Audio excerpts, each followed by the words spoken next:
us, or 3, do you want to? 2, 1. Hello, everyone out there in YouTube land. I am Jordan. I'm Kelly. And we are the Tipsy Informants. Yes. We are here to inform you while we get drunk. tipsy. Yep. I always say drunk. You Jordan always likes say the drunk. term It's tipsy. because it's like tipsy. That's wasted. Like I don't like. Jordan's like, we don't get drunk, we just get tipsy. Exactly, because then It's true. You can't function. All right. You just can't function. I can function great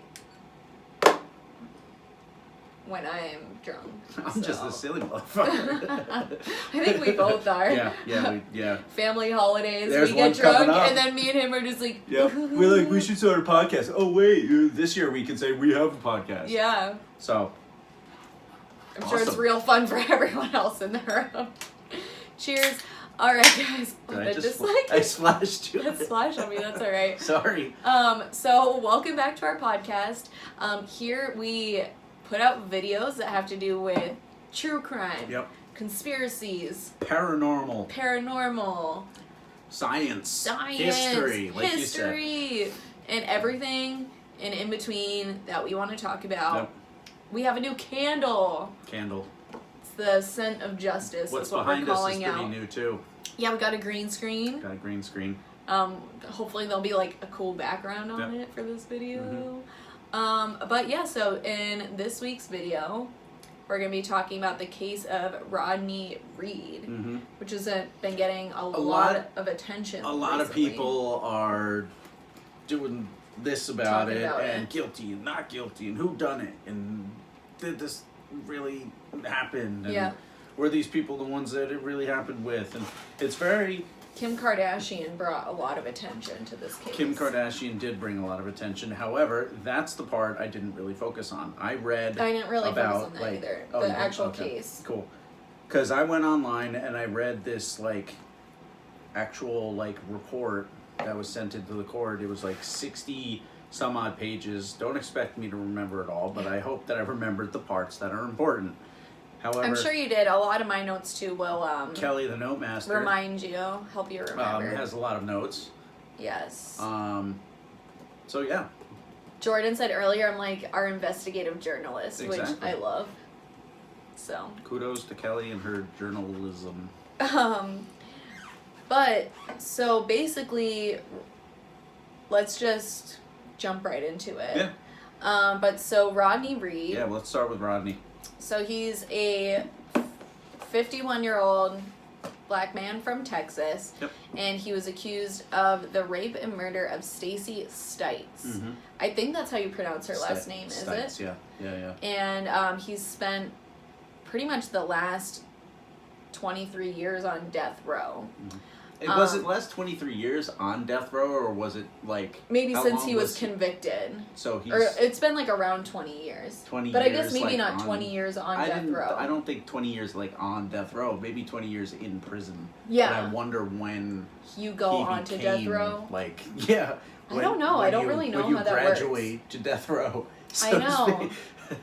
I don't really know how it works. I don't really know either. That's why I don't know if it's always considered death row if you have the death penalty, or if you're not on death row until it's a certain amount of time before you're supposed to be executed. As much as we both love true crime, we probably can't start a firm. Well, not yet. Oh no, I don't know if they want to be represented by either of us in our candle of justice. You didn't do anything. A great opening statement. Yeah, that's all I could write. I was too wasted. But so he was scheduled for lethal injection actually today, November 20th. Yes. Which is insane that we're filming today. It's weird that we're filming today. It's weird that the Bruins have a game. It's all connected. It's all... But, so... Go Bruins! Basically, many celebrities, mainly Kim Kardashian, brought attention to this case because there's a lot of new evidence that shows that he's most likely innocent. Or at least proves that he was not convicted beyond a reasonable doubt. Which is what you need, one, to be convicted in our country, supposedly according to our system. And 2, you should totally have beyond an unreasonable doubt if you get the death penalty. Yeah. I would think that if you got the death penalty, everything would be signed, sealed, delivered. That's it. Yeah. Unless you're waiting for, unless it's like a television show and you're waiting for the judge to make a decision. Yeah. And like you're walking down the hall and then like they call up and it's like, no, stop it, like blah blah blah. This is like people's actual lives. Yeah. You meant like a Law and Order scripted or show. Yeah, like a show like that where they're over dramatizing. Yeah. But so on Friday, November 15th, the Texas Board of Paroles and Pardons recommended that the execution be delayed for 120 days so the case can be revisited. And that's revisited and potentially like redone. So they're looking at everything in order to see if a retrial is able to be And then done. After that, or I think actually I think it happened basically the same day. So the Texas Board of Paroles and Pardons was recommending that, but then also the Texas Court of Criminal Appeal, I think earlier that day before even receiving that, decided to give Reed an indefinite stay of execution. So basically multiple areas of the Texas government are basically saying like, we need to give this guy like a retrial kind of a thing. I don't know if it's technically a retrial, but they're revisiting the case, and a lot of basically court officials are all kind of in agreement of this, which is good. Well, yeah, because I mean, you don't want people on death row that don't belong there. Row and there's so many people that have been literally been killed and been put on death row or put in prison. People being like set up and stuff. It's it gets very, very complicated. Especially I feel like back in the day, like evidence, but it is. Like physical evidence, DNA evidence is not nearly as reliable. Like hair evidence, a lot of people have been convicted on hair evidence. And it's come out more recently that like hair isn't as like, unless you have a follicle attached to it, but they'll compare like strands of hair to like say like a strand of my hair was like found on Jordan's body and he was like murdered, and then like or like a piece of hair that was similar to my color and like my texture was found on Jordan, and then they were like, oh, she has similar hair. They'll like, I don't know if I like where this is going. No, I'm just trying to give an example. But so they'll like take the hair found on him, and then they'll take like a hair sample from me, and then they'll examine those, and if there's like similarities or if it's like similar, they'll use that as evidence. And that's just not that accurate. Especially when there's no DNA found on. If there's no DNA found on the hair, if you're just comparing the hair samples, it's like you can compare it to an extent, but at the same time, a lot of people have similar hair. But like the thing I think about when you're examining hair is the crazy microscopes that they use to like zoom in on it and like look at it. I mean, it goes deep. Yeah, it does go deep, but it's definitely not as it's not as like on point as DNA evidence. It's not as reliable as like a fingerprint. Yeah, and a lot of people have been convicted on hair evidence, and I just feel like, sure, you can examine it, but at the end of the day, it's hair. Yes. It's not there if there's no DNA on it. DNA. And unless maybe it's like dyed a really specific color. You know. Oh, it's like she had red hair. Yeah, like she had flaming bright red hair, and that's like what we found all over the crime scene. Then maybe you have. I'll be sure to put that in the report. Flaming bright red hair. Got it. In case flaming wasn't descriptive enough. That's so funny. I feel like, should I turn the heater off so there's not that noise in the background? What do you think? I'm gonna do it just in case. I think you should do it. Yeah, I'm gonna do it just in case. Plus this green screen ups the temp.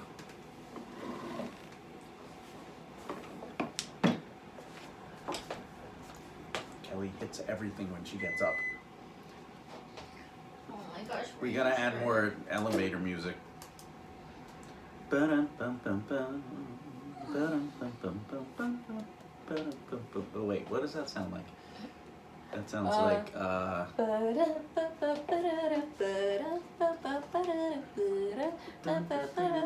this is that was a dream of this podcast is taking off. We have like not even Suck, dog. getting started. Ranger's not happy. Ranger, hey. Alright. Alright. Go back to your couch. Yeah. You're still innocent to proven guilty, but you're getting really close to guilty. Alright. Okay. So, Kelly, where were we?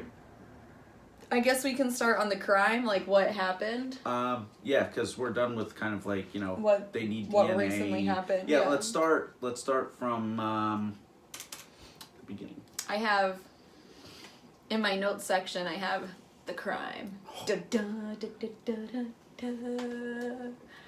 Who done it? All right. We don't know yet. And we're not. I know we're really goofy. We're really not trying to make light of such a serious situation. We're just goofballs, so... It's a serious situation. It is a serious situation. Dude on death row who is not... I don't... From what I've read and what I've heard and even watched an interview with him, like, all signs point to this guy, Jimmy. Yes. And his temper and his not liking of Rodney because of his skin color and because... Let's get into it. Yeah. Oh, we're getting into it. We're going to get into it. All right. So, 1996. The crime. 1996. The only reason I stopped Jordan was because... I have a tendency. It's all extremely relevant, but we need to put it in order so that way it makes sense.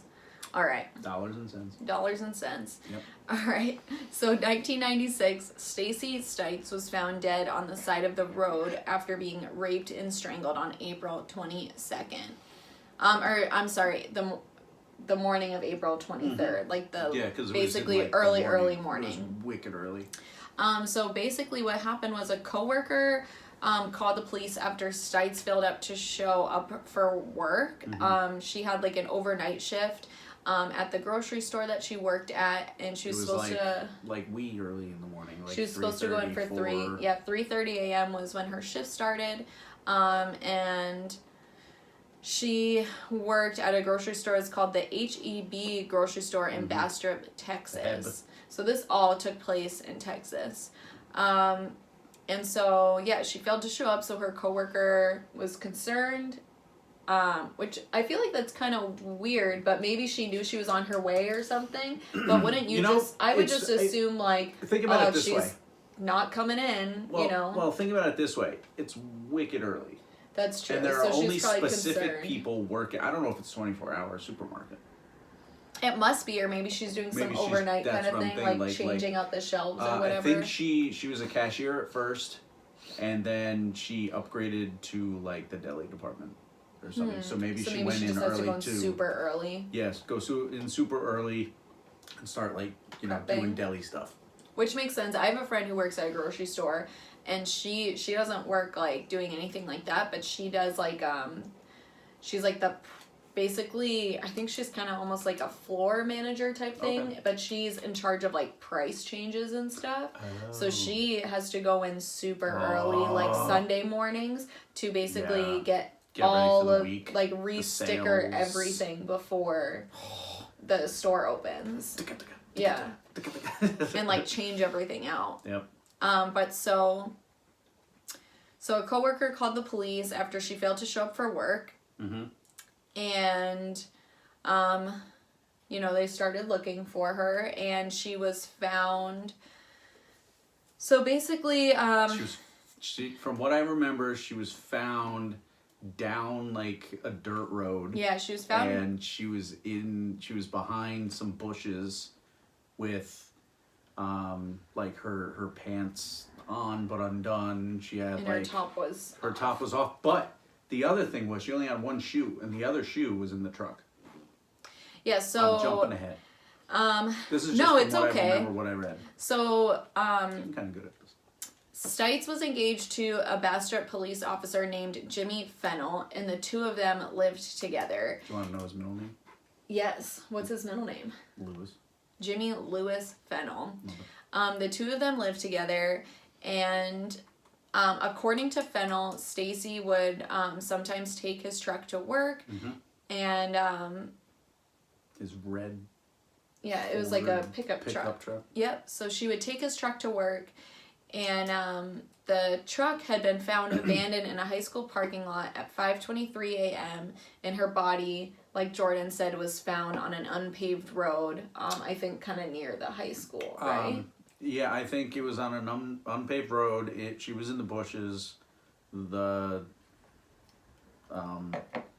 belt was in the road or whatever, but we'll get to that. But yeah, she was found strangled. Yeah, she was strangled with the belt. She like also her, had was it her belt or was it Fennell's belt? It was her belt. I believe it was hers. So she was because it was like one of those woven ones. Oh yeah, like one of those. Yeah. She had been found strangled by her own belt. But it wasn't the whole belt. Only half the belt was there. And so the majority of the belt was found near the side of the road, but then a piece of it was also found in the truck. But so Fennell, I mean, sounds like Fennell kind of did it to me, you know. Yeah. She used his truck to drive there. It only makes sense. I'm only laughing because Kelly looks at me and she's so serious. But I guess we'll reveal more stuff. Wow, I feel like we're not doing a great job at this. I'm like, because I have so many notes, and I'm like, it doesn't matter. Part of me wants to jump around, and then part of me is like, stick to my notes and do it in order. This ain't like CNN. This ain't even That's true. We're not even from teleprompters. We're not even getting paid for this, so. And we didn't pre-record it. We only pre-noted it. We pre-noted it. Yeah. So all right. Keep going. So you're doing Fennell, a fine job. Her fiance was the police's original suspect. He was given 2 polygraph tests, and basically on both of these tests, he was given 3. 3, and he failed them all. Oh, I thought he was given 2. Afterwards. He was given 2 at first, and then another one, and he failed all 3.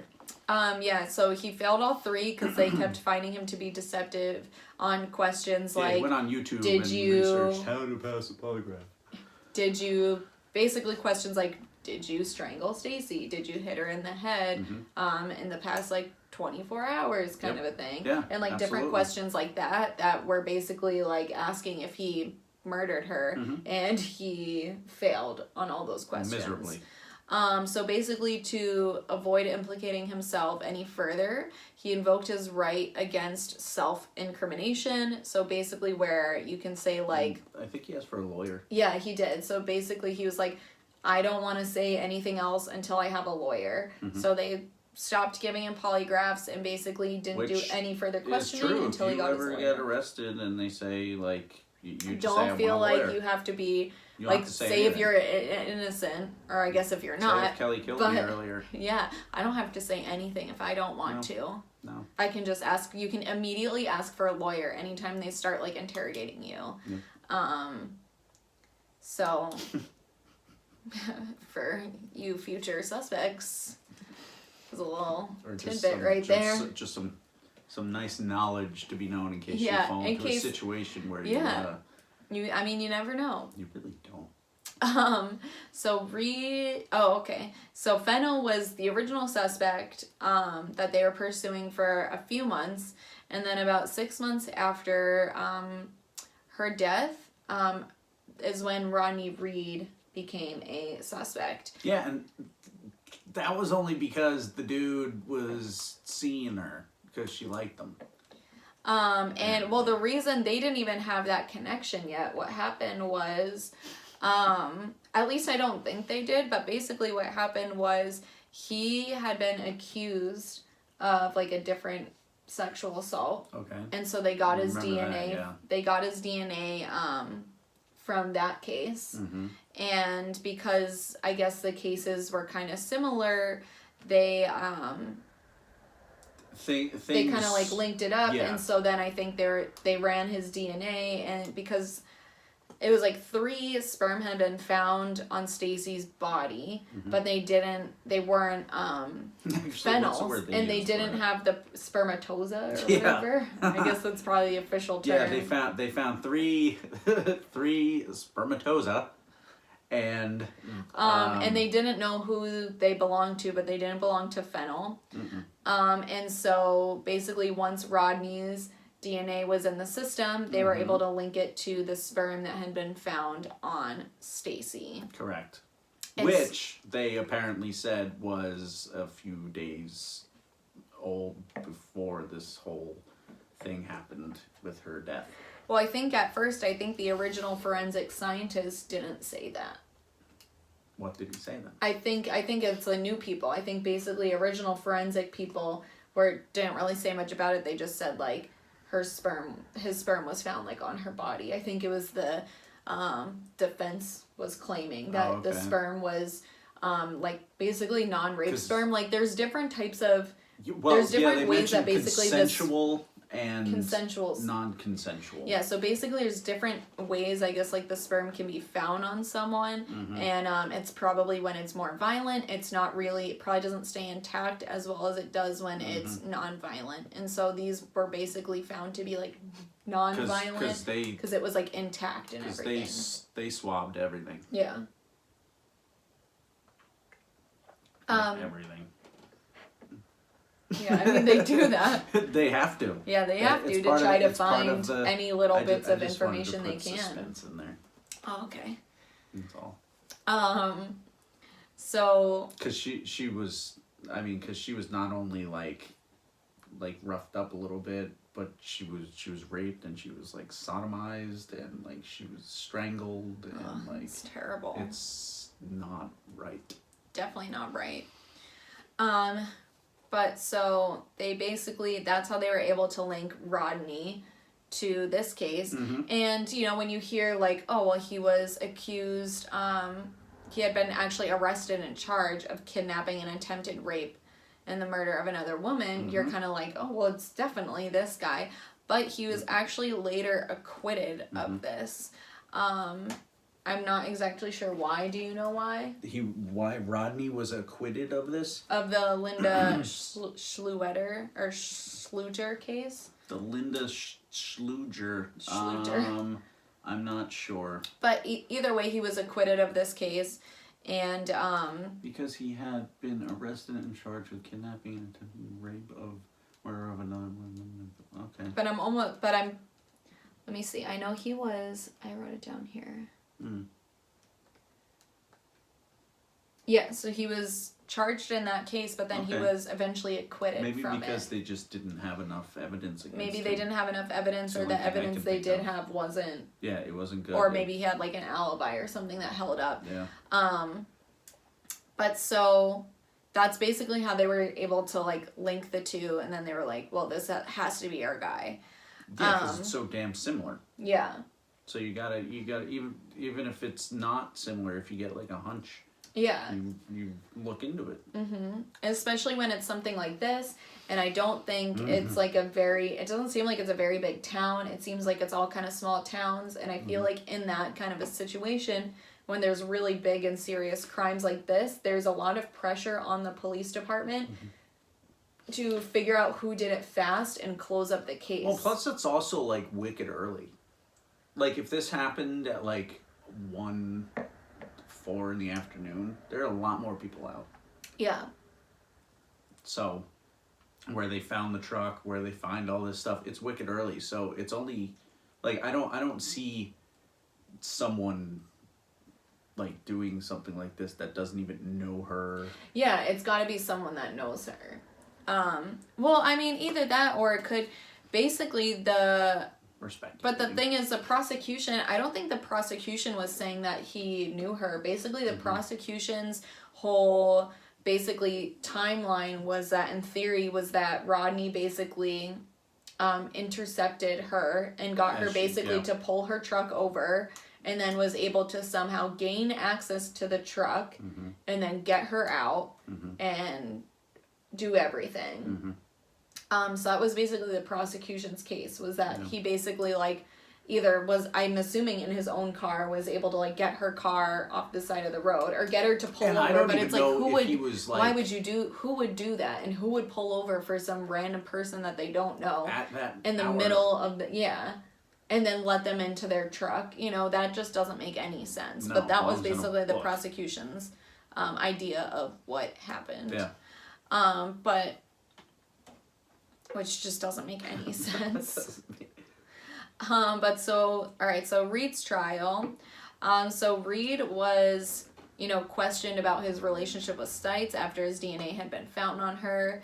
And so he originally claimed that he didn't know her, but he said that the reason he said that was because he was scared. He was like, he's like, I'm a black man. This is a white woman who had just been raped and murdered. And he, on top of that, lives in Texas. Yes. And so it's just, I mean, I'm sure he was probably really scared. Yeah.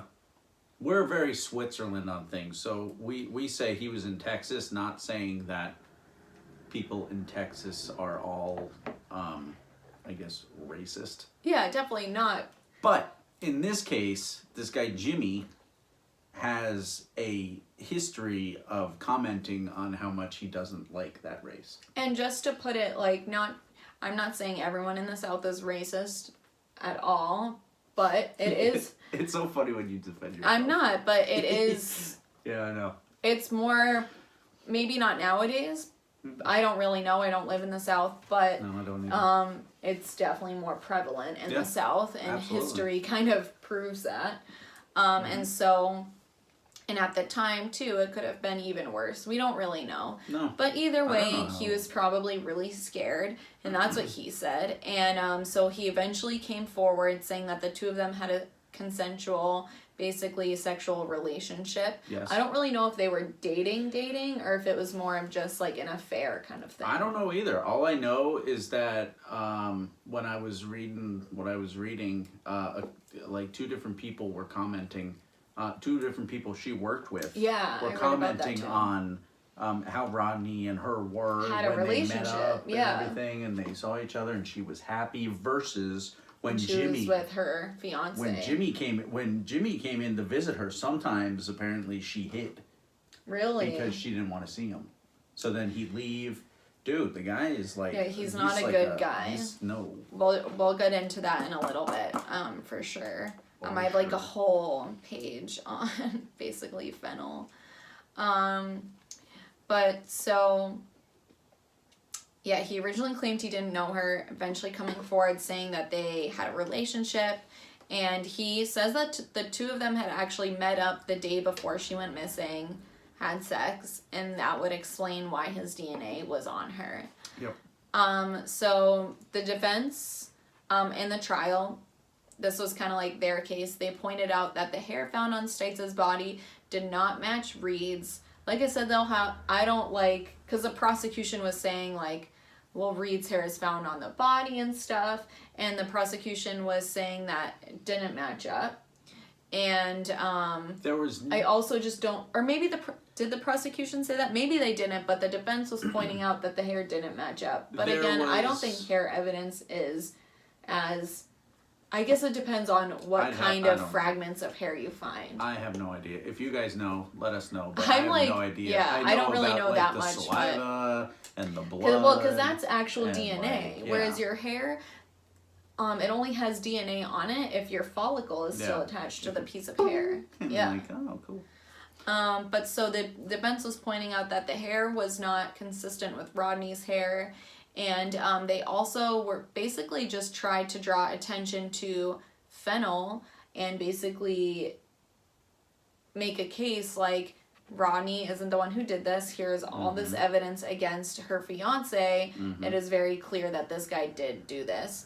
Because his alibi didn't really match up, and there's a lot of stuff that we're gonna get into about Fennel. There was nothing. But they were There was absolutely nothing in the truck that had anything to do with Rodney. Oh, that's right. Also, there was zero of Rodney's DNA found in the truck. No fingerprints. The only fingerprints they found that they could match were Fennel's and Stacey's. And then there were other fingerprints that they couldn't match up, but not a single one of them was Rodney's. And if he had forced his way into her truck, I mean, come on, unless he was like super smart and wearing gloves or something, you know, but there was like really seem like that kind of a crime. What I read from like in the truck was there was fluid. Still recording, right? Yeah. Okay. You know me, I get paranoid. I don't have my glasses on. I can't see. We're still on. All right, we're still on. Sorry, I totally cut you off. Here. What were you saying? I was saying that in the truck there was nothing pointing to Rodney. Plus, everything in the truck was pointing to Jimmy and Stacey. Yeah. And she was apparently not even like she basically like passed away in the truck. Yeah. Her fluids and the fluids were all in the truck. Nothing to do with Rodney. Post-mortem fluids. Everything that was fluid related to Rodney was days prior to that incident. Which he admitted to and talked about. Alright, so prosecution's case. Fly on. Reed's DNA was found on the body. Mm-hmm. And then they basically focused on the case of Schluter, who was the other woman that he was convicted, or he was charged from, but then later acquitted. So they really focused on that. And then they also focused on the fact that Reed had, I guess, been considered a suspect in attacks on 5 other women, but he was never charged with any of those other attacks. And even though that sounds like you're like, whoa, that's a lot of women to accuse him. Basically, he was considered a suspect in a lot of these cases from photo lineups. Yes. Or like police lineups. These women would look at like a book. I mean, they would be either like a book or a photos. lineup or whatever they did. It's basically like they put together like, I'm not sure how many, maybe like 9 to 12 photos of men that look the person who they believe the suspect is, and then men who look similar to the suspect. They put all of their photos together, and then they have someone point it out. And you know what, I was telling Jordan earlier that this reminds me of the case with Stephen Avery of Making a Murderer. And basically what happened with that was, and I don't really know how the police felt about Reed and stuff at, you know, like, where he lived and stuff. I don't really know. But with Stephen Avery, basically, he did not have a good relationship with, like, a lot of different people in town just because... Yeah, that big-ass auto place. Yeah, his family had, like, this big auto thing, and then he was kind of, like, on the outs with his cousin who was married to a police officer and whatever. But so... Gotta rewatch that. You should. It's so illuminating. Good. I know. But it's also just kind of like shitty at the same time. It's so fucked. I felt bad for what's his face. What's his name? I'm totally blanking right now, yeah, but I know who you're talking about, the younger kid. Yeah. I don't know why I'm blanking on it right now. Doesn't it? I feel like it does. I don't know why I'm blanking. We'll keep talking. I'll think of it. But so. I want to know. Yeah, it's alright. But so basically what happens with... Devin? I'm sure a lot of you... that's what I was going to say. Devin? But I don't think it is Devin. Think it is either. But so... With Stephen Avery, basically he was... Brandon Dassey. Yep. Brandon Dassey. But so... Basically what happened was this woman had been like raped and like basically brutally beaten up, and the police basically wanted to pin it on Stephen Avery, even though it had been absolutely impossible for him to have done it. He had several different people confirm his alibi, and there was just no way he had raped and beaten this woman. But several people in the police department just kind of had it out for him. Remember when they found the bones? Yeah. So they... Go on, I'm just remembering random shit. So they convinced basically the victim. They're like, oh, does it look like this guy? And they showed him his photo, and she's basically kind of like, yeah, I think it does. And then they basically drew up a police sketch that looked like Stephen Avery. And then he was convicted. He was put away for, 18 years? Yeah. I think. And then it turns out he was innocent the entire time. Then he was released. and then he was released, and then all this other shit happened, and watch the documentary. It's on Netflix. And most people, I think, have probably seen it at this point. But it reminds me a lot of this case. It makes me think of that because it's like, who knows how many times this happens where basically police focus in on someone, and so they convince a victim, like, are you sure it's not this guy? Are you sure? Are you sure? Are you sure? To the point where you're like, well, that's what happened with the Brendan kid. That's what happened with Brandon. Him, and he wasn't super intelligent. Low IQ. He wasn't intelligent enough to say, "Hey, I want a lawyer." He's intelligent enough to sit there and be berated until he's admitting what they're telling him. Yeah, because he's thought well, because they told him too, like, you'll be like okay if you just tell us the truth. Just tell us the truth. Just tell us the truth. So it's like they were like, and then you can go manipulated. And they told him like, and then you can go home. Like everything will be okay. And who doesn't want to go home? And this kid doesn't. And this kid is, unfortunately, low IQ. Yeah. So he was convinced that, like, oh, if I just tell them what they want to hear, like, I won't get in trouble because I'm telling them the truth. That's what they're telling me. They're police officers. I'm supposed to trust them. He's very, like,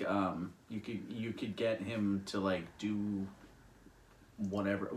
Kind of like whatever you would want him to do. Yeah, he's easily, like, manipulated. Yeah, that's the word. And I'm sure he was just really scared and didn't really understand what was going on. Dude, weird.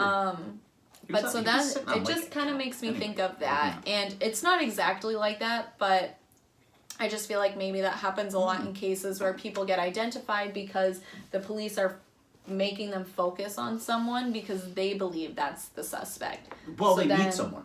And then they need someone. So they're like, are you sure it's not this guy?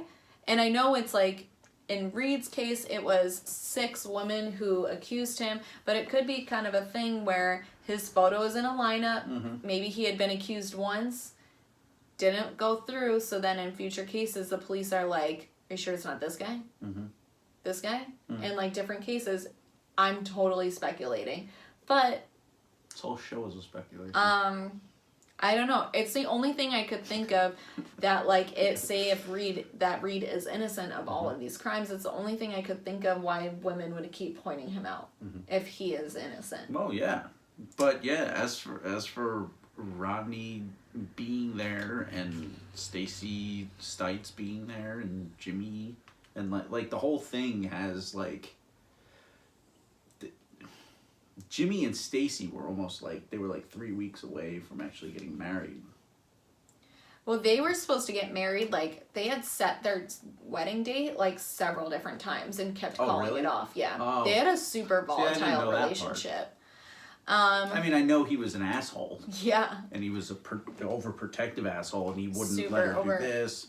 He sometimes wouldn't let her talk to her friends on the phone. He would come and visit her at work, and if she was like talking to other men, he would get super possessive. Oh, super pissed.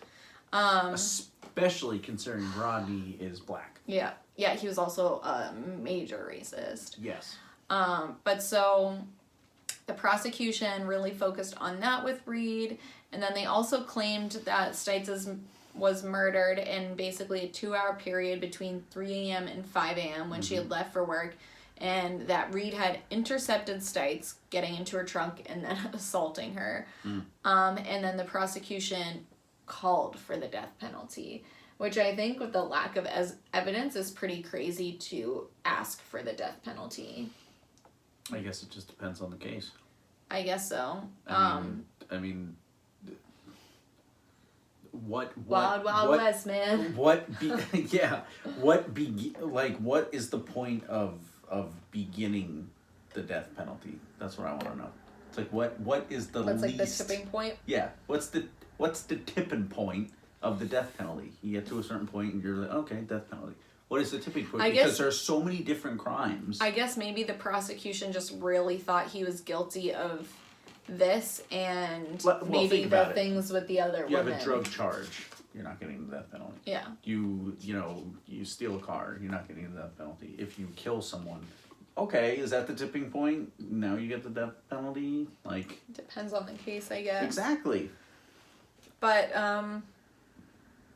I just think to call for the death penalty, I think you should have like 1,000% hard proof evidence. It's just so insane to me to not, I feel like you should need like video evidence or just something that's so concrete that it is undeniable. Well, that's the whole point of it's insane. Like DNA. Yeah. And well, first of all, when the crime happens, like it's not like way back like 60s, 50s where stuff would, people would just walk into a crime scene with just like shoes on. You need there's a procedure of keeping things the way they are, so you can gather all your evidence, you can gather all your DNA, and it's all like clean, and it's all reported, and it's all concrete, and then you go finding who did what based off of all that. With a lot of this stuff, it's so it's just not clean. A lot of it isn't clean, and a lot of the dirty.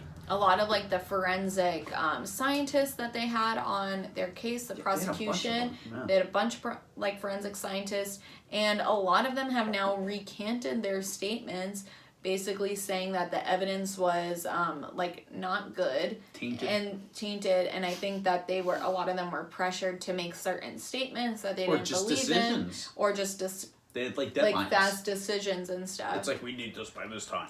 And you're shit. What's weird too is the prosecution also didn't test DNA on the murder weapon, which doesn't make any sense. Why would you not do that?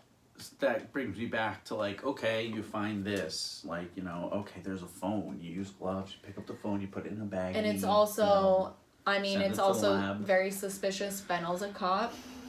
He was a cop at the time in the area. He had other shit as he was a cop that he did to previous women and stalked them and he probably just had friends in the right places that were able to maybe do things for him. Yeah. Make sure that murder weapon doesn't get tested for DNA. Or he's a cop and maybe he knows better than to leave his fingerprints and DNA on the murder weapon. I don't think those one. I mean, he might. Maybe not, but maybe it was something as simple as that. He wasn't smart enough to move the truck or anything. But well, yeah, it's also 96.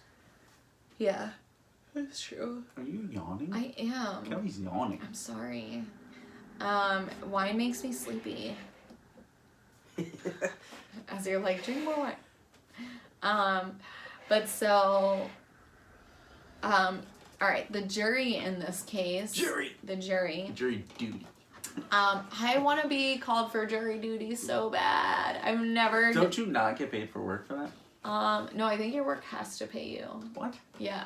Your work has to pay you, or does the court have to pay you? Or maybe the court pays you. I think the court pays you. I don't think your job really is care. you got to as long, I guess as long as it doesn't make me go broke or anything. Yeah. But I just want to. I want to experience it so bad. Everyone that I tell that is always no, you don't, and I'm but I do. Well, you have no say in what case. I know. You cannot. I want to be on a really cool talk case. About it. You cannot talk to anybody about it. Yeah. I mean, I can talk about it once it's over, and then I can podcast about it. That's true. That's true. That's true. That could maybe get me in a lot of trouble. You know what? Now that we have this podcast, maybe they wouldn't let me be on a jury. Maybe not. Probably not. Maybe Kelly. Oh, she's a conspiracy theorist. Yeah, she has that. What is that thing? That Tipsy Informants thing. It's awesome, but no. That's what that would be my dismissal. Yeah. It's awesome, but no. That's epic. But so the jury was all white. Yep. Which is crazy. It is crazy. We should have. There should be Are you saying there should have multiple, all sorts of ethnicities? I think so. I think it should be a mixed bag. It shouldn't be all one. Especially mixed nuts. Well, I think also especially when it's a trial against anyone of color, really, White, a black guy. Black. I mean, I just think it needs to be. Everyone needs to be represented. I mean, because you get how do they choose who they want for the jury, though? It would be random? a man being tried with an all-woman jury, or vice versa, it just doesn't... I guess that depends on the case. I guess so, but I just don't think it really works. See, that's the thing. It shouldn't have to do with race. It should be male, female. Everything else is out of there. You plead your case, you listen to both sides, you make your decision based off the facts. There's not a lot of facts going on against Rodney Reed. In this specific case, though. Yeah, but I think the prosecution put forth a ton of like forensic evidence, but a lot of it has now been recanted. Well, yeah. But I think that's what convinced the jury. And the jury also approved the capital punishment, which is the death penalty. Well, the jury has to like write off on that. And a lot of the times, so the thing with that is, say if the state calls for the death penalty, and then the jury doesn't want to approve capital punishment, I'm pretty sure it's a thing where you have to basically find the defendant or not guilty, isn't it? They basically have to agree. I could be wrong on this, but I almost think it's a thing where basically the jury has to agree on the death penalty, like to convict someone on the death penalty or not convict them at all. Okay. I almost think that's the thing, because that's 100% this way or 100% that way. I think so, because that's why a lot of like state prosecutions won't push the death penalty, because they want to win the case, and sometimes that is just too strong of a basically punishment that some people on juries won't go for it. Mm-hmm. I could be wrong, but I believe that's a thing. And think about this. This has been going on for 23 years? Well, since like 1996, so... My question is, where the hell is the evidence? Is it in Texas at the... I would think so.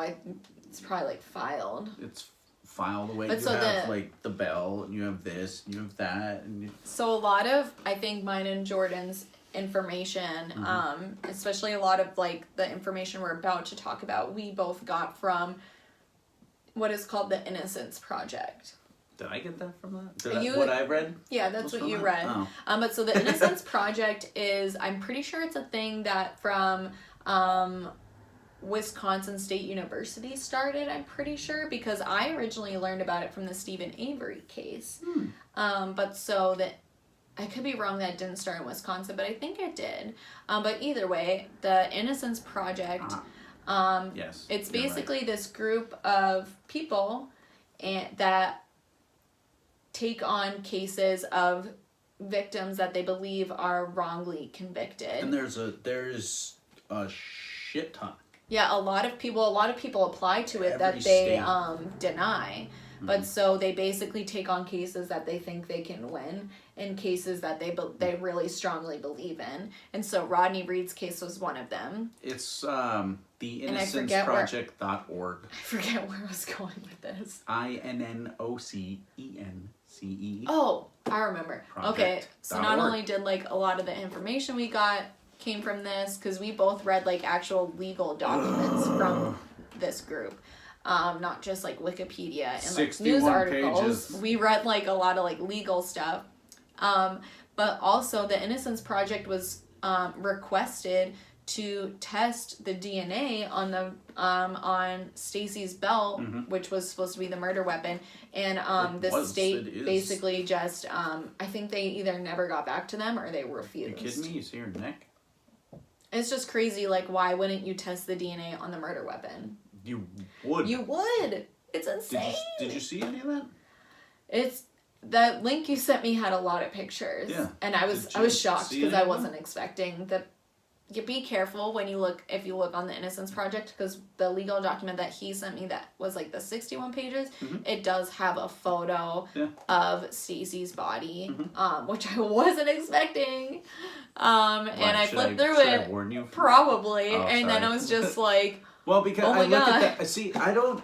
I know it was fine. I was just like, oh my! I just wasn't expecting it. Way worse, like serial killer, blah blah blah. All of that shit I've seen, and I don't look at it as like. I was just like, whoa. I'm like looking for like kind of like clues almost. Yeah. And with the way she was laying, she was definitely just dumped there. Absolutely. She wasn't put together very well. Yeah, I mean, look, thanks. TV time out for a couple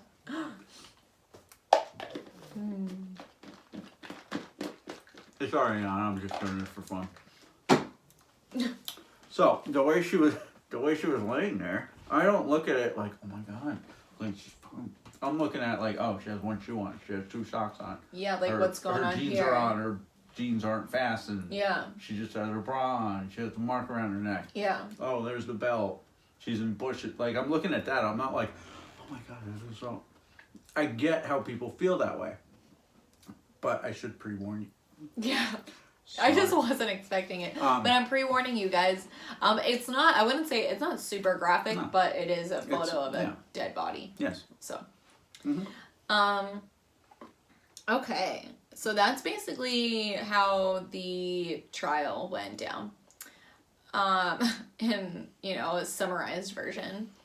But here is all the new evidence and the evidence that points to basically fennel. I think Jordan and I both kind of agree that we believe fennel is the true suspect and the person behind this crime. Just by, like, if you He's just a shit person. If you type in Rodney Reed and look at his picture, and you type it, granted, like, he's had a past and he's done stupid shit and blah, blah, blah, blah, blah.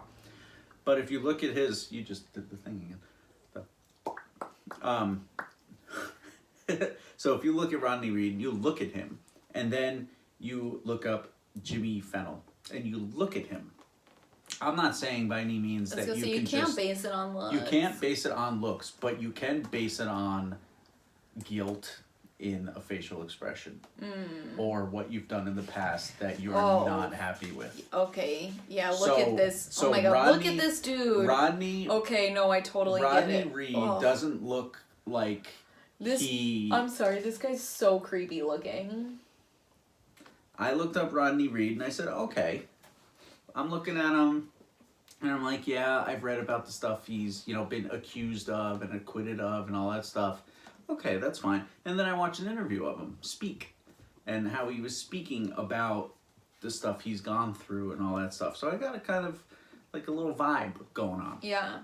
And then I looked up Jimmy and, with Rodney and Jimmy, you see Stacey and she was pretty and she's, a good looking girl, and you see Jimmy and you can tell by the way in type how people were describing him and the friends that she had were describing him when he walked in, or any of that stuff, or their conversations together that were heated, and him being overprotective and not letting her do this, not letting her do that, and being like all that stuff. And then you put in Rodney, who Jimmy is a very racist individual, and you think that, hey, if Jimmy finds out that Rodney is getting with Stacey, who is, Jimmy's fiance, Jimmy's going to be kind of pissed. And if Rodney was white, he'd be a little less pissed. But since Jimmy is so damn racist, he's very, very pissed. Yeah. So if he, gets a vibe that they're dating, things are not going to be going well for anyone. Especially considering Jimmy is a fucking cop. Yeah. I wonder if he was probably watching her. I wouldn't be surprised if he was like watching her and stuff, like at work and stuff. His other past girlfriends. He was definitely and relationships and all of that. He's stalked people. He sat outside of their job. Well, see, you know what I read too that I thought was kind of weird was I don't know if he was a cop yet. I know he was kind of like working in that field. I think he was already a cop, like a police officer when they started dating. But so he was 22 and she was in high school when they started dating. High school, like 17? Yeah. Okay. Which is kind of weird. Like that's, it is weird. She's not legal yet. No, she's not legal. And apparently he took the relationship very seriously, and she didn't really as much. According to like her friends and her mom and stuff, she was kind of still like, dating other guys in high school and just having fun. But he took like 3 weeks into the relationship, he was like super, super serious. But so here's some new evidence that we should go over. Before we get too sidetracked. Back to the action. So we already talked about how the murder weapon was never tested for DNA. Reed's legal team has hired a lot of forensic scientists, and they found out like a lot of basically new information. What new information? They basically found out that Stites' murder actually happened hours before the police were notified about her disappearance. Because I personally think she was killed in the truck. I think she was killed in the truck too. I think she was either that or maybe she was murdered at home and then he transported her in the truck. I don't think she was murdered at home. I think she was murdered in the truck. I'm not sure, but because I know what you're talking about. So you're talking about the post-mortem fluid. So basically there was post-mortem fluid that was found in the truck, and this is fluid that is developed in the body, but it takes several hours to develop after someone dies. Tighten up, and she wasn't, like, her arms, they said that they could move her arms around and stuff, but the rigor mortis sets in, like, I don't know how long. I don't know. But a little while after that, but they could move her arms and stuff. So this happened pretty recently. Okay. And she apparently passed away in the truck and was driven to a location where she was, put.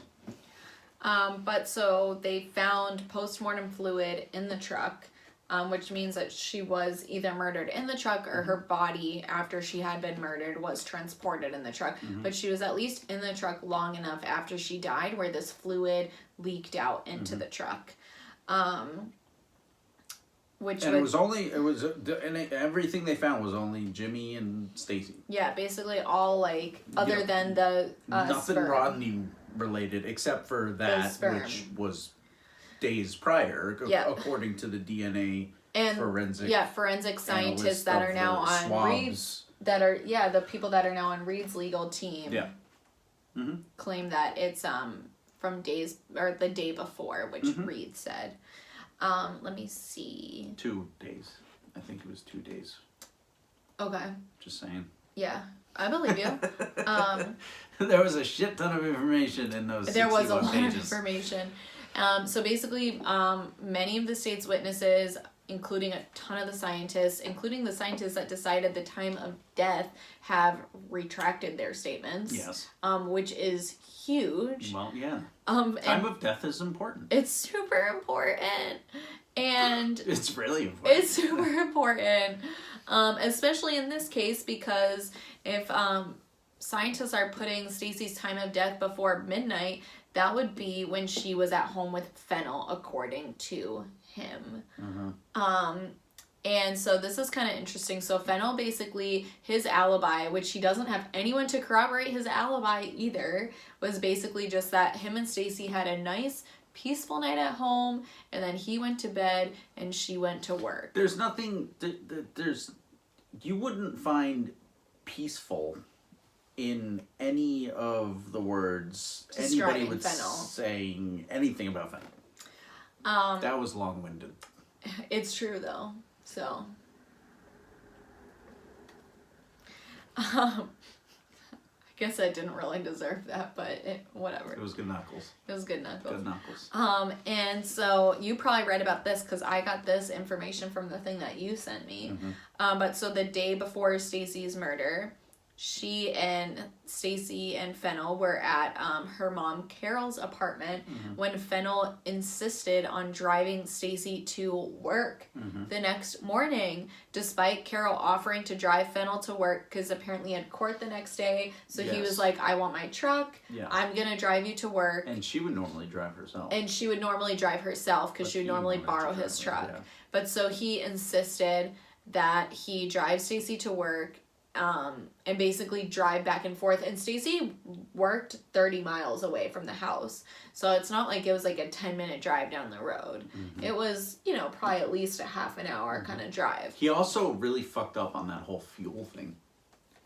What fuel thing? He was talking about how the truck was fully fueled the morning, the night prior to her leaving in the morning. He fueled up the truck. Yeah. When she went to work and this whole thing happened, there was, you said she would drive 30 miles, so truck was fully fueled and only found like 5 miles away. So it was something 5 miles away from their house, or 5 miles away from the grocery store. Was she found 5 miles from the grocery store, or 5 miles? I don't know. That's what I was asking you. That's so funny. Because he said 5 miles, and I was like, 5 miles. Yeah, because he lied. He bent the truth about like the fuel, and if like I the amount of gas in the car. If I fuel up my car and I drive 5 miles down the road, I'm not wasting a lot of fuel. No, it's if gonna I drive remain further, pretty much full.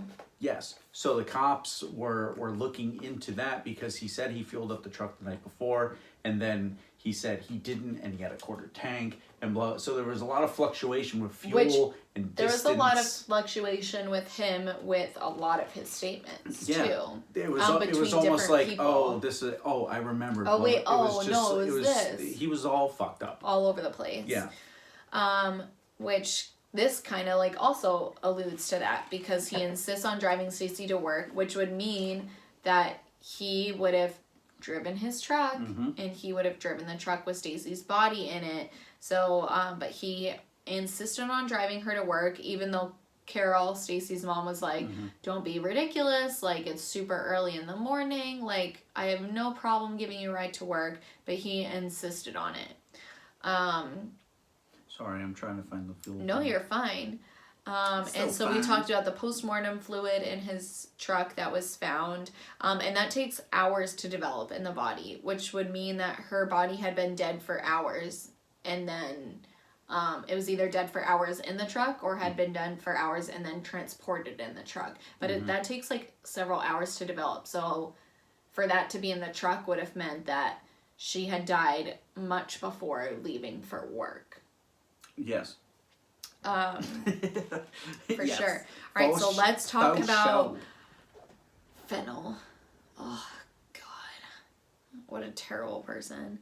But so her fiance, Jimmy Fennel, was accused of rape in 2007 of a woman he was supposed to be protecting as a police officer while he was working in Georgetown, Texas. So this was a woman that he had been dispatched out to basically protect. I don't really know why, but he was supposed to be protecting her, and they didn't get into that, but he was supposed to be protecting her, and he wound up holding her at gunpoint, raping her, and threatening to kill her if she told anyone. So she told, the other police officers on him, and he wound up pleading guilty to a lesser sentence than what he was charged with, but he was still sentenced to 10 years in prison, and he was actually just released in 2018. So I'm actually curious, because I feel like, I don't know, I feel like someone like that is bound to... Find the word. I would just think he's probably going to hurt someone else. Yes. Because someone like that doesn't really just stop. No, he sees red. He sees red. That's what I call it. And, like, I hate being that person that's like, oh, just looking at him. But what Jordan said, I mean, we'll put up a picture, but he just has that kind of a look to him. Yeah, he was also, like, very, like, a lot of friends, more so of Stacey than anybody, saw when they were together altercations of yelling and finger pointing and fist thrusting and like very like it's like very violent very person. Like negative energy towards her. He sounds like he has like a power issue. Which I feel like coincides with being a law enforcement. That's what I was just about to say. Absolutely. Not saying.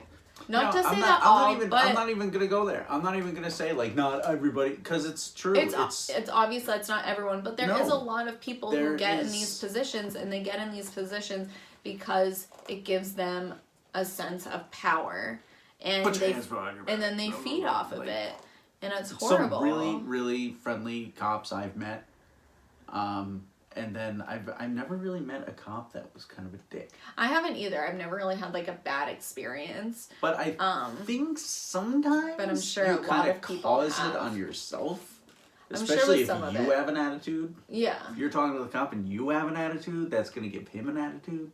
Yeah, because he's going to be like, oh. Because your vibes are like bouncing off each other. And yeah. It's not going well. Like, officer, yeah, I know I was speeding. Oh, okay. instead of Ossifer.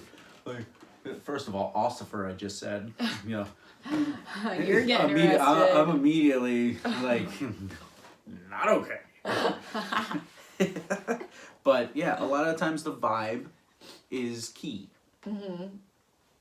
Vibe is key. Open that door. Lock it. But yeah, Jimmy Fennell is bad vibe. Bad vibe. Bad vibe everywhere. But so after he was convicted, there was an investigation on Fennell that came up with evidence of years of misconduct, including other sexual assaults. So this wasn't just the first woman, this was just the first woman to come forward. So he has had he's done a lot of bad things. And so then while Jimmy Fennell was in prison, a fellow inmate filed an affidavit claiming that Fennell had confessed to killing Stacey after he found out about her affair with Reed, and he made like a super racist comment about it. Wow, you're on a roll. Yeah. What? That was good. Thank you. We're all like, But it's, yeah. Fuck you, Fennell. So a couple other people that also don't like Jimmy Fennell. FYF. Jim Clampett was a former sheriff's deputy that worked with Fennell, and he also signed and filed an affidavit claiming that he overheard Fennell at Stacey's funeral basically saying something along the lines of she got what she deserved. And so he didn't come forward originally because I think he was just kind of like, you know what, the guy's grieving, whatever. But then after basically some more evidence came forward, I think in recent years, this guy was like, and this guy never felt like it sat right with him, decided to come forward. He spoke up. He spoke up. Well, yeah, because Jimmy, like, not only said, like, you know, she got what she deserved, but he also was talking about how much he disliked, you know, Rodney's race. Yeah. And he was just very, like, you know, hateful. And he would use like the N-word in referring to him, and just a lot of bad statements. He was a very, like, I don't know what happened with Jimmy as a young boy. I don't know. But things did not work out well. A lot of other suspicious things that, you know, happened with him during the case was that basically like a couple of days, or maybe it was like the same day that her body was found, Jimmy Fennell emptied his bank accounts. Yes, he did. Which he claimed that basically he had like lost a checkbook or something, and this is why he emptied them. But normally you would just cancel those checks. You wouldn't empty your bank account. That's kind of like a sign like that you're leaving town, getting out of Dodge. He lied on his polygraphs. And then he only actually, so after, you know, we talked about earlier how after he lied on his polygraphs that he basically,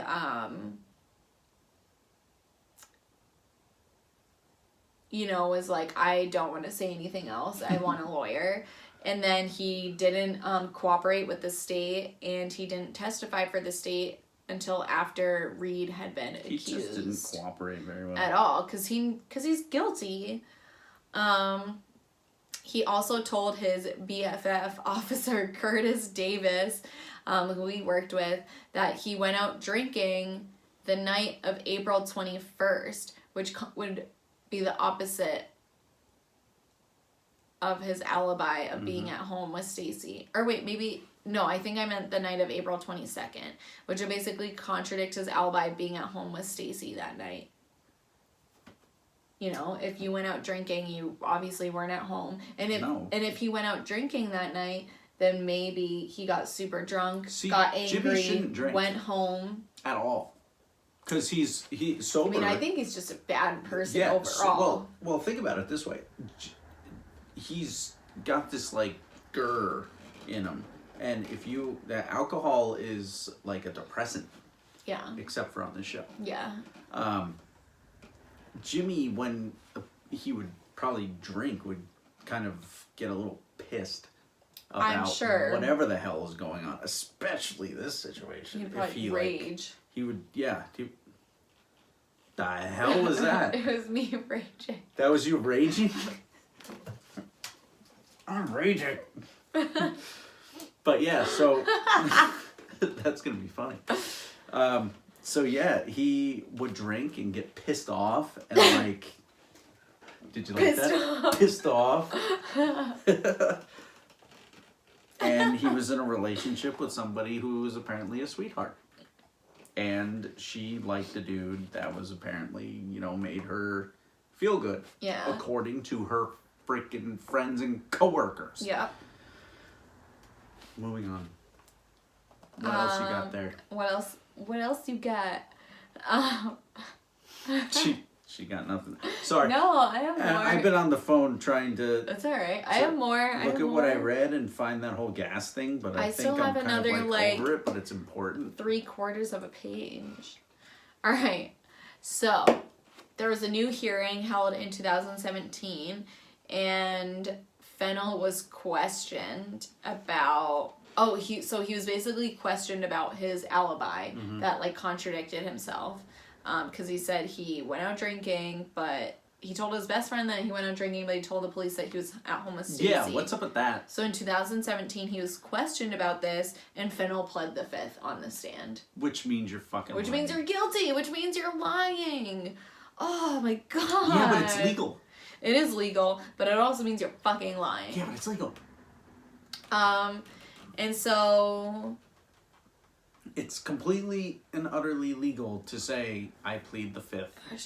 And that doesn't mean that you're guilty. It just means you don't really want to talk about it. So if you ever don't want to talk about something with your boss or your girlfriend plead the fifth. Anything, just be like, I plead the fifth. But know that it makes you look guilty as fuck.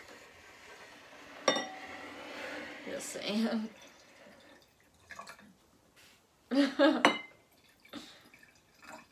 This is informant serum.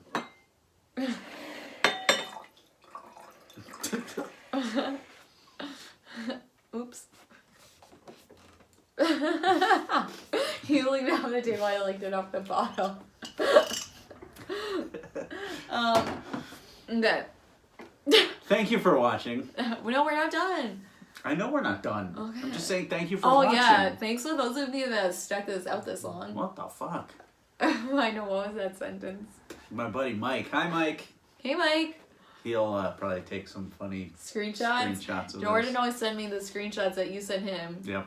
Keep it up, man. Yeah, Keep Mike watching. Sends funny. Hey, give us a thumbs up on every episode. If you're not, come on. Leave us a comment. Yeah. Even if it's just like an emoji. Leave us a comment. Calling you out, man. All right. So Jordan kind of talked about this with What did I talk about? You talked about how Fennell was like pretty abusive. Yeah. So he was super abusive. I don't know whether he like struck her, but apparently he was I feel just like very he forceful. probably did. So there's like several witnesses that have basically come forward. So Mary Blackwell was a fellow police officer with Fennell, and she overheard him saying that he would strangle his girlfriend with a belt if he found out she cheated on him. Correct. That's literally what happened. That's literally what happened. That is literally what happened. Yeah, but you know what? Not the funny part. I'm saying it in a different way, but the funny part, meaning ironic. Did I just say funny part? The funny part? Yeah. We're not gonna edit that. We'll keep that one in there. We don't edit. Yeah, we don't really edit. The only thing we edit is adding in pictures. Yeah, as Kelly likes to say, basically. Do I say that a lot? Sometimes. I don't really care. I feel like my hair looks really long. It is really long. It's really long. Brown. Yeah, it's brown now. I hope you guys like it. I didn't like it at first, but it's growing on me. Yeah. Kelly I texted Jordan. I was like, I hate my hair. I don't know if I like my hair. And I was like, what color did you dye it? Like, I'm trying to be open and being like, it's like, oh my God, what color did you dye? Instead of that, like Jimmy would say, oh my God, your fucking hair. And be like, what color did you dye it? Brown. Okay. Yeah, you really like, I'm sure it's fine. She did, yeah. I'm sure it'll be fine. Like, it'll be great. But, yeah, no, it's good. Thanks. You're welcome. This wine is really good. Yeah, Kelly likes the wine. And you should too. Yeah. Pick up a bottle. But as for Jimmy that was not whole... sponsored, but that was a really good. We should be sponsored. You like that? That was like just slipped it in. Yeah. So nice. Yeah, thanks. That's what she said. All right. So what else you got? Whenever you say that, it makes me think. I watch The Office so much. She does. I literally watch it like every single day. But so when you said that before, and I was like, what else you got? It makes me think of Niagara Falls episode part 1, where they're having the dance off in Andy's. Oh, that's on the boat? No, it's when isn't that what Jim and Pam are getting married. Yeah, isn't that what that captain guy?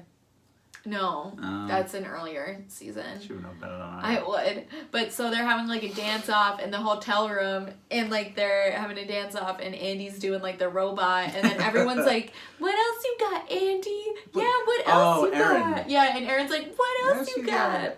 Yeah, that's funny. That's what that kept making me think of. But so what else I got is an insurance saleswoman. Basically, so Stites was talking to this life insurance saleswoman, and she was basically just saying to her, like, I don't really know why I would need life insurance, like, I'm so young. And then this insurance saleswoman heard Fennel say to Stites, if I ever catch you messing around on me, I will kill you, and no one will ever know it was me that killed you. I remember that. I remember reading that. Dude, that was in the report that I read. This guy is a fucking murderer. Yeah. Like, what? It's all, so obvious. It's all there. People overheard him talking about wanting to kill her. Absolutely. And the way in which he wanted to. Yeah. Just like the whole thing. And this guy, Rodney, despite his, prior stuff, that's kind of irrelevant because it was all kind of thrown out. I see what you're saying. Ranger just is so cute. But hey, Kenny. I believe that, like, the whole Rodney Reed, Jimmy thing, Rodney Reed and Jimmy are not friends. Dude, definitely not. And Stacey suffered because of Jimmy. Absolutely. But yeah, the only other thing I really have is, so I know you talked about how her coworkers had kind of witnessed their relationship. Yeah. So I took a couple quotes. This was directly from the Innocence Project. They would see her hide from him. Yeah, hide from Fennel, not Reed. No, not Reed. She was elated to see Rodney. Yeah. Oh, I think I accidentally said Jimmy. I meant, What? No, whatever. But there were witnesses to Reed's and Stites' relationship that basically corroborated the fact that he was saying they had a relationship versus just him, like, randomly intercepting her on the side of the road. Yeah. Like, there were people that came forward that said that the two of them were in a relationship. So Alicia Slater, she was one of her Stacey's coworkers at HEB, and she gave a statement that Stacey had basically confided in her that she was not excited about getting married, and that she was sleeping with a black guy named Rodney, and she didn't know what her fiance would do if he found out, and that she had to be careful. Which there's just so much evidence that points to Fennel. I can't take it. Yeah, but why? If there's so much evidence that points to him, why wasn't he convicted? Especially he was the original suspect. It just doesn't make any sense. Leroy Ybarra, another coworker of Stacey's, basically saw Stacey and Reed interacting, and that basically based on what he witnessed, he believed that the two of them were in a relationship. Mm-hmm. And then... well, they were. Yeah, and they were. And then Calvin Horton, who was Stacey's cousin, said that he saw Stacey and a black man at a Dairy Queen in 1995, and that after Reed's image was basically in the news, that he recognized Reed as the same person that he saw Stacey with. Didn't she date other black men in her past? I'm not sure. I wouldn't be surprised, but I don't know. I remember reading something about that. Maybe. About how she had the tendency to date black men versus white men.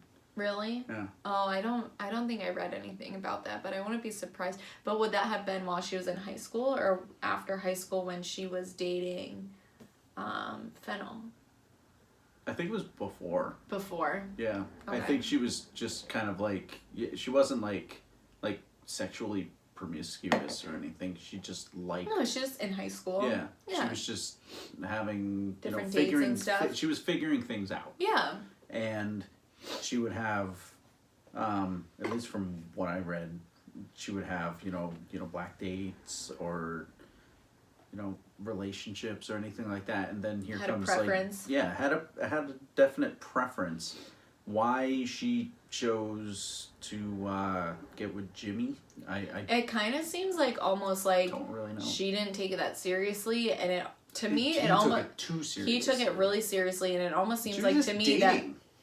To me, I almost wonder if maybe she was so scared of him that's why she basically became in a serious relationship with him, because it seemed like when they first started dating, she never took it seriously, and maybe she was just keeping her enemy closer.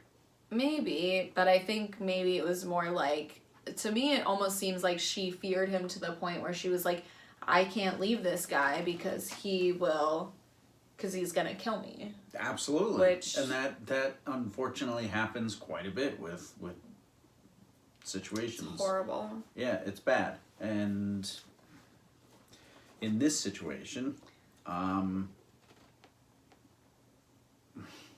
there's so much to be said about all of that went on, but there's so little I guess there's just so little to go off of that I personally don't know about. I read the paperwork that was filed and everything like that, but you don't know the chemistry of all that's been going on. You know that Jimmy and Stacey were in the truck. You know that Rodney had nothing to do with that because there was nothing pointing towards him. Stacey and Rodney were friendly. Stacey and Jimmy were not. So. I mean, you guys should definitely, we'll put some links down below because you guys should definitely, if you're interested, read these court documents from the Innocence Project. There's a lot of information in there. We kind of summarized it. We also get drunk during these episodes, so our information may not be 100% accurate. Mine's pretty accurate. I think mine's pretty accurate. It is pretty accurate. I would say we're pretty accurate. Yeah. But I wouldn't say we're 100% accurate. No, I probably But I would say we try to be about 90%, 95%. Let's throw percentages. 98.7. 98 points. So we're only 2.3% wrong. Oh no! You heard it here first. We're 2.3% tipsy. No, I'm just kidding. No, 98. Yeah. No, 98.7 would mean we're 1.3% wrong. Mm-hmm. Sure. It would. It's okay. But as for this whole thing, I hope that, I'm excited about what's going to be happening with I really hope that. So let's talk about what's happening now. So the Texas Court of Criminal Appeal has given Reed an indefinite stay of execution. So basically there's no set execution date while the new evidence is being reviewed. How many days is that? So 120 was what the Texas Board of Paroles and Pardons had recommended. Yeah, 120. But the Texas Court of Criminal Appeal has given Reed an indefinite stay of execution. So there's no set date on it. So the 120 days is what they had recommended, but it's indefinite. So there is no set time. Basically, the evidence is going to be reviewed, and however long it takes is how long Reed gets. Yeah. So there's no, which is good because there shouldn't be a time limit, especially on things when it comes to legal things and the law, because sometimes the courts can take a long time to process things. And 120 days, even though it sounds like a lot, isn't necessarily that long of a time. I don't know. Yeah. I mean, you've been in prison for how long? And then you're talking 120 days? Yeah. I mean, come on, man. And so basically they made these, the Court of Criminal Appeal made this decision based on a result of possible false testimony, which would be linked to fentanyl, and also a bunch of the scientists that were part of the prosecution. Mm-hmm. And then also Brady violations in Reed's trial. Mm-hmm. And if you don't know what a Brady violation is, I looked it up. I don't know what a Brady because violation is. I pretty much knew what it was, but I wanted to like fully write it down so I could explain it. So a Brady violation is when evidence is purposefully withheld by the prosecution that will be helpful to the case of the defendant. So AKA, the prosecution withholds info that helps to prove the defendant's innocence. Okay. So they basically like hold back information. Like this happened in Stephen like Avery's case too. It happens in a lot of cases. Law is so long-winded. It's so crazy, and it's also terrible. But it's basically it must suck to say type like out. The prosecution finds like DNA evidence that suspect A was at the crime scene. Suspect A. But the defense never sees or hears of this evidence. Yeah. So they're defending suspect B, and they don't get this evidence this DNA evidence that proves suspect A was there. So that's like what Brady violation is. Okay. Is like because everything one side is putting forth has to be known about by the other side. By the other side, yes. And they all have to know about all of the information. So basically, if the prosecution purposefully withholds something that's going to, that they think will hurt their case on who they're prosecuting, and that's fucking illegal because you're basically manipulating the law and you're manipulating the jury's viewpoint on something when they're not seeing all of the facts. Yeah. And that's horrible. Why would... It drives me crazy because it's like people in law should not want to do that. I get it, even if you're prosecuting for the state you want to win. At the same time, it's like, shouldn't like at the end of the day your main reason be for justice? Like that, isn't that why you got into this profession other than, making a buttload of money? But like... making the whole buttload of money isn't really... True? Yeah. Okay. Well, some of you make a lot of money. But anyways, shouldn't at the end of the day you go into the profession wanting to seek justice and wanting it's not to about like the fucking money. Be fair? I just don't. It's not about the money. To me, it's about the evidence. I don't It's get about it. what actually happened. It's about, like I was saying before, like if you have something going on, you need everything like, planned out and not messed with and all of that stuff to get all the evidence, all the DNA, and convict the correct person. Yes. Oh man, I feel like we need to get a little gavel in for whenever we do cases like this. We totally should. Yeah, we should.